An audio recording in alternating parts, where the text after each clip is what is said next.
Welcome students. इस व्याख्यान में हम पढ़ेंगे प्रत्यावर्ती धारा का व्यवहार, धारा का क्षणिक एवं प्रत्यावर्ती व्यवहार। अब डीसी और एसी डिस्ट धारा और प्रत्यावर्ती धारा क्या होती है और धारा किस कारण से है और इसके मुख्य गुण क्या हैं, क्या प्रॉपर्टीज हैं, ये हम देखते हैं। ये चालक है, ये चालक में कोई विद्युत वाहक बल का स्रोत रखा हुआ है ईएमएफ का। तो चालक में विद्युत वाहक बल स्रोत जोड़ने पर इलेक्ट्रॉन की यादृच्छिक गति के साथ ही निश्चित दिशा में अपवहन गति भी होती है। धारा क्या है? परिपथ के किसी बिंदु से एकांक समय में प्रवाहित आवेश अर्थात आवेश प्रवाह की दर धारा कहलाती है। क्लासिकली यदि देखें तो धारा की दिशा धन आवेश के प्रवाह से की दिशा से मापी गई है। परिपथ में धारा धनाग्र से ऋणाग्र की ओर प्रवाहित होती है। Delta q by delta t for this delta two interval tending to 0, d q by d t. आगे हम देखेंगे कि एक एम्पियर को परिभाषित करने का की विधि जो हम पहले पूर्व में पढ़ भी चुके हैं। तो 1 एम्पियर हो गया 1 कूलम प्रति सेकंड। यदि कूलम को हम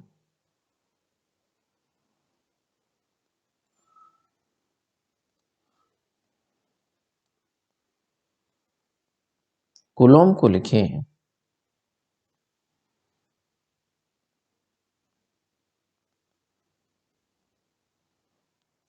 तो 1 एम्पियर, क्योंकि 1 कूलम होता है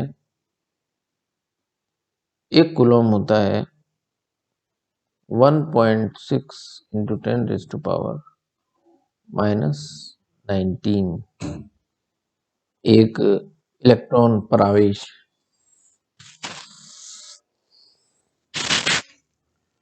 तो 1 एम्पियर हो जाता है जब इतने इलेक्ट्रॉन्स प्रवाहित होंगे 6.25 into 10 raised to power 18 electrons प्रति सेकंड किसी बिंदु से किसी स्थान से प्रवाहित होंगे, तब हमें 1 एम्पियर धारा मिलती है। तो क्योंकि ये हम देख रहे हैं कि एक इलेक्ट्रॉन पर आवेश होता है 1.6 into 10 to power -19 कूलम और प्रति इलेक्ट्रॉन जो है वो हो गया ये। तो इसलिए 6.25 into 10 to power 18 इलेक्ट्रॉन्स प्रति सेकंड होता है। जो डिस्ट धारा है वो समय के साथ परिवर्तित नहीं होती है। आई और टी में ग्राफ इस प्रकार से होता है टाइम एक्सिस के समांतर। जो नॉन स्टेडी करंट है वो धारा की दिशा उसमें धारा की दिशा अपरिवर्तित रहती है, यानी कि पॉजिटिव और नेगेटिव नहीं होती, परंतु धारा के मान में आवर्ती रूप से अल्प परिवर्तन होता है। इसे कहते हैं रिपल। या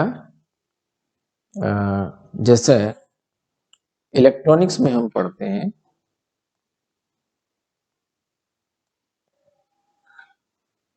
इलेक्ट्रॉनिक्स में रिपल फैक्टर निकालते हैं।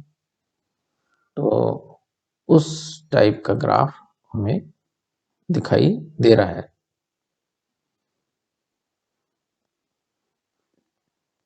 तो इसको फिल्टर कर सकते हैं फिल्टर सर्किट का यूज करके। ऑल्टरनेटिंग करंट, जिसकी कोई निश्चित दिशा नहीं होती है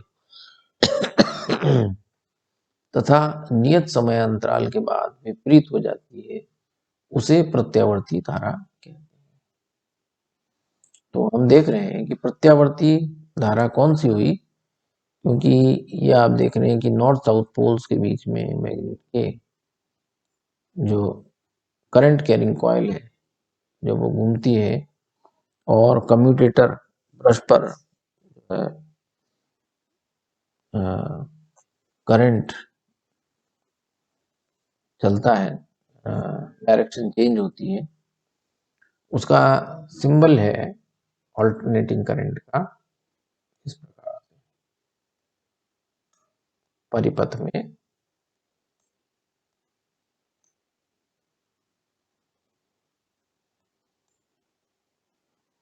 तो यहाँ हम प्लस माइनस नहीं लगाते हैं, तो क्योंकि दिशा आधी साइकिल में पॉजिटिव है, आधी साइकिल में नेगेटिव हो गई, ये पॉजिटिव हो गई और ये नेगेटिव हो गई, तो ये ट्रायंगुलर पल्स हो गई।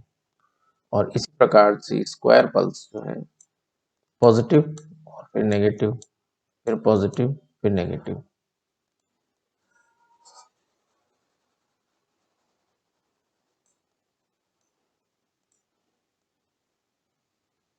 कॉम्प्लेक्स पल्स जो है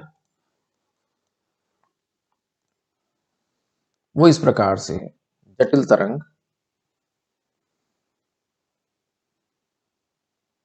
और सिनुसोइडल सिंप्लीफाइड इस प्रकार से है, t इक्वल्स टू 0 पर 0, पाई बाय 4 पर मैक्सिमम, फिर 0 पाई पर, और फिर नेगेटिव मैक्सिमम, फिर 0। तो ज्यावक्रीय तरंग सरलतम होती है। और एक थ्योरम है फोरियर प्रमेय, या हिंदी में कहें तो फूरियर प्रमेय, फोरियर थ्योरम इंग्लिश में। उसमें फोरियर ने कहा और गणितीय रूप से सिद्ध किया कि कितनी भी जटिल तरंग क्यों न हो, हाउसोएवर कॉम्प्लेक्स, उसे हम सरल साइन और कोसाइन तरंगों के बीच में के रूप में व्यक्त कर सकते हैं गणितीय रूप से। तो हम देखते हैं कि कॉस क्या है, कॉस भी ज्यावक्रीय है क्योंकि साइन और कॉस में एक fixed amplitude fix phase difference है।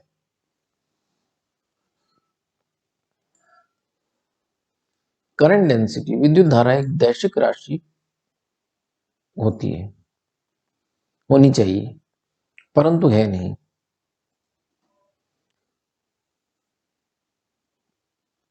ऐसी राशि जो जो कि सदिश के रूप में व्यक्त होती है उसे कहते हैं विद्युत धारा घनत्व। जी, किसी सुचालक के एकांक क्षेत्रफल से अभिलंबवत प्रवाहित होने वाली धारा का मान धारा घनत्व जे कहलाता है। J is equals to di by ds n cap. तो जो कोई कंडक्टर है उसका कोई भी काट क्षेत्र लें तो इसके अभिलंबवत प्रवाहित होने वाली जो धारा है उसका मान होगा J। तो ये current per unit cross section होगा और दिशा इसके पृष्ठ के काट क्षेत्र के लंबवत होगी। तो इसी से हमें प्राप्त होता है फ्लक्स के रूप में di is equals to j dot ds। n क्या है, पृष्ठ अल्पांश ds पर एकांक अभिलंबवत सदिश di is j dot n cap ds। अल्पांश क्षेत्रफल संपूर्ण पृष्ठ से प्रवाहित धारा I होगी। इसे यहाँ पर हम छोटा सा गोला भी लगा सकते हैं, j dot n cap ds या integral of over surface j dot ds।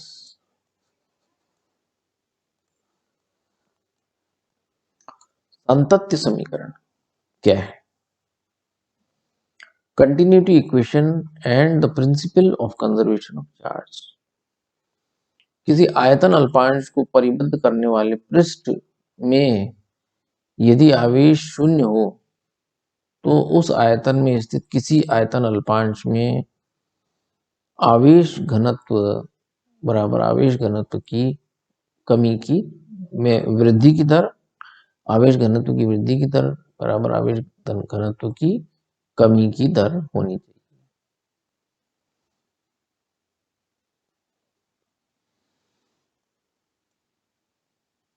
अर्थात किसी फ्री चार्ज किसी आइसोलेटेड सिस्टम में विमुक्त निकाय में आवेश सदैव संरक्षित रहता है। यहाँ पर हम देखते हैं कि एक बंद निकाय है, उसमें कोई क्षेत्रफल होगा और कोई आयतन होगा। यहाँ पे हम कोई अल्पांश आयतन देख लें तो इससे लंबवत n कैप एकांक सदिश है और j धारा घनत्व है। किसी पृष्ठ S पर बद्ध आयतन B पर विचार करें। ये आयतन ये पृष्ठ हो गया और V आयतन है और इसका एक अल्पांश कोई भी ले लें, ds ले लें। इसकी दिशा पृष्ठ पर खींचे गए अभिलंब परपेंडिकुलर की डायरेक्शन में होती है, हम जानते हैं। ग्रेडियंट डाइवर्जेंस कर्ल में हम पढ़ चुके हैं। J किसी अल्पांश ds पर धारा घनत्व है और इसलिए ऊपर हमने देखा था कि जो धारा होती है अल्पांश धारा वो फ्लक्स है करंट डेंसिटी वेक्टर का वास्तव में। तो di is equal to j dot ds और समाकलन करें तो i is equal to integral of j dot ds। तो V आयतन में कुल आवेश की मात्रा Q है। यदि तो संरक्षण के नियमानुसार पृष्ठ S द्वारा बद्ध आयतन बराबर पृष्ठ द्वारा निर्गत धारा बराबर आवेश के ह्रास की दर, क्योंकि जो धारा है वो हमें जो बाहर आने वाला आवेश है या अंदर आने वाला आवेश है उसी से ही प्राप्त हो रही है। तो इसका मतलब कि बद्ध आयतन में यदि आवेश का क्षरण हो रहा है उसकी दर है तो वो बाहर आने वाली धारा के बराबर होना चाहिए। तो इसलिए ये हम समीकरण नंबर 1 इसको रखें और समीकरण नंबर 2 इसको रखें और दोनों तुल्य हैं क्योंकि दोनों ही धारा के बराबर है। तो इंटीग्रल j डॉट ds और the closed path is equal to minus del q by del t।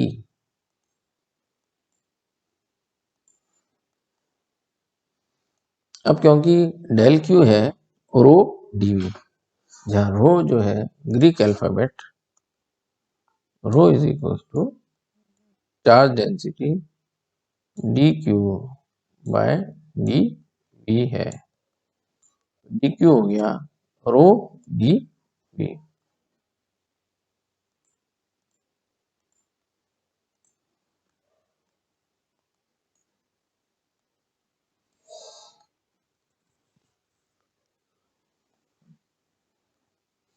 क्योंकि रो जो है,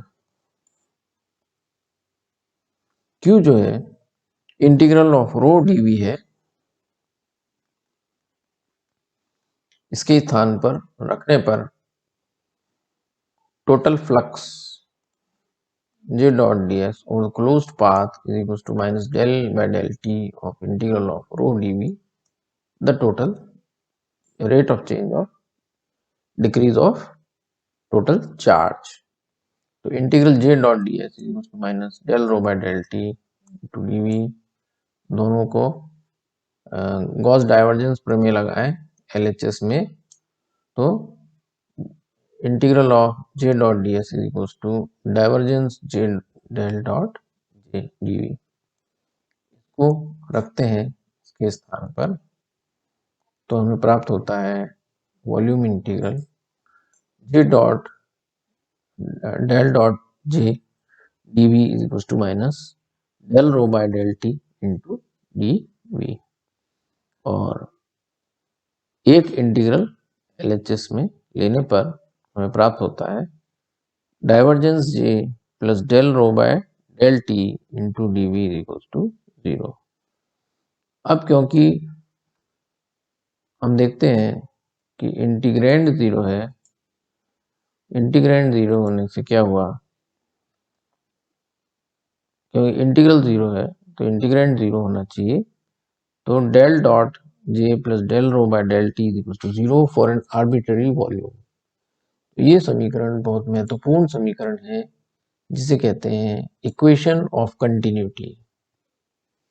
तो यह बताती है कि किसी माध्यम में आवेश के संरक्षण को व्यक्त करती है कि आवेश कहीं से आया नहीं है, आवेश जो है उसके कारण ही धारा प्राप्त हुई है। स्थायी विद्युत धारा के लिए प्रतिबंध, यदि दो क्रमागत परिच्छेद में से प्रवाहित धारा का मान एक समान हो तो del rho by del t 0 हो जाता है, चार्ज एक्यूमुलेट न हो, एकत्रीकरण न हो। जितना आवेश, जितनी धारा अंदर आ रही है उतनी धारा बाहर जाएगी, तो उसके लिए जो डाइवर्जेंस है वो टोटल 0 होगा। इसे आप पढ़ें और ये देखें कि डायरेक्ट करंट क्या है और ऑल्टरनेटिंग करंट क्या है, और चार्ज की प्रॉपर्टीज समझें, और ग्रेडियंट डाइवर्जेंस कर्ल को समझें, उस पर न्यूमेरिकल्स करें यदि नहीं किए हो तो। और ये जो बेसिक्स हैं ये बहुत इम्पोर्टेंट है। तो अगले व्याख्यान में हम पुनः मुलाकात करते हैं, तब तक के लिए आप इसको पढ़िए। धन्यवाद।